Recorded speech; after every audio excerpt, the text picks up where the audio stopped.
जबलपुर में चल रही श्रीमद् भागवत कथा के अंतिम दिन बागेश्वर धाम सरकार ने कई प्रसंग सुनाए। उन्होंने कहा कि काम ऐसा करो कि आपके नाम से माता पिता की पहचान बन जाए। महाराज जी ने अपने प्रवचन के दौरान कहा कि राम और कृष्ण में समानता है। राम और कृष्ण अलग अलग होकर भी संभवतः तत्व एक हैं। जिस तरह सोना एक होता है, उसके अनेक आभूषण बन जाते हैं। मिट्टी एक होती है, उसके अनेक बर्तन बन जाते हैं। वैसे ही भगवान तत्व एक है, पर भक्तों के लिए भाव प्रकट करने के लिए अलग अलग रूपों में साकार होते हैं।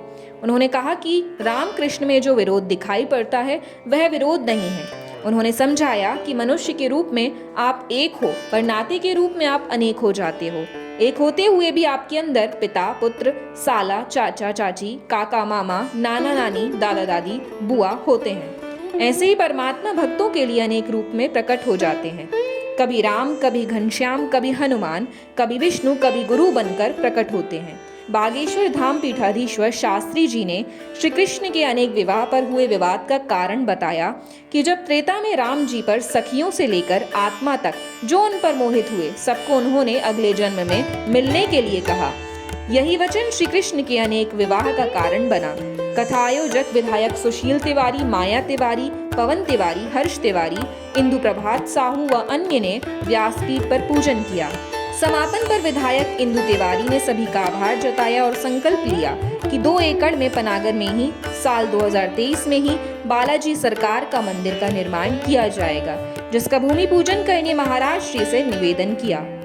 श्री तिवारी ने कहा कि इस आयोजन का जो पुण्य हासिल हो, उसका फल बीमार एवं जरूरतमंद लोगों को अर्पित हो। बागेश्वर धाम सरकार श्री धीरेन्द्र कृष्ण शास्त्री लगभग 4 घंटे देर से कथा स्थल पर पहुंचे। रास्ते भर उनका अभिवादन करने के लिए लोग खड़े थे। हाईवे सड़क जाम हो गए थे। दोनों तरफ भक्तों की भारी भीड़ थी। रोड शो जैसे हालात हो गए थे। श्रद्धालु पुष्प भेंट करने के लिए दोपहर से ही खड़े रहे। कोई उनकी बहन के सामने लेट गया तो कोई दूर से ही पुष्प अर्पित कर रहा था। कथा के दौरान महाराज श्री ने जबलपुर में मिले स्नेह के प्रति आभार जताया। कहा कि भाव के भूखे होते हैं भगवान। साथ ही कहा, यदि भक्त भगवान को भाव से पुकारता है तो वह उसके घर दौड़े चले आते हैं। भाव के बिना परमात्मा की प्राप्ति नहीं होती। महाराज जी ने कहा, महाराज श्री ने कथा के दौरान भजन भी गाए थे। इस दौरान श्रद्धालु भावुक होकर नाच रहे थे। कथा के आखिरी दिन सुदामा चरित की कथा सुनकर श्रद्धालु भावुक हो गए। प्रशासन भी सुरक्षा इंतजाम के राष्ट्रीय विश्राम स्थल पर क्रिकेट भी खेली।